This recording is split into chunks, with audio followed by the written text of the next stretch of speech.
Assalomu alaykum. Ushbu loyihamiz Samarqand viloyati Pastdarg'om tumani Yangiavlod mahallasida O'zmilliy bank Pastdarg'om BXM hamkorligida amalga oshirilmoqda. Ushbu kontrlarimiz 815, 816, 810, 884 kontrlar bo'lib, bu yerda piyoz ekilgan, jami yer maydoni 20 gektarni tashkil etadi.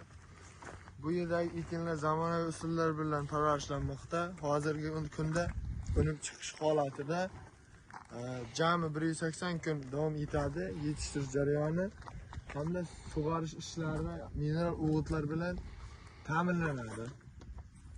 Ushbu loyihamiz 10 ta dehqon xo'jaligiga biriktirilgan bo'lib, har bir dehqon xo'jaligiga 2 gektardan to'g'ri keladi. Hamda loyiha samarali amalga oshirilishi uchun Uchinchi liderlar ishlab chiqarish korporativi biriktirilgan. Ushbu loyiha jami gektarga 35 ton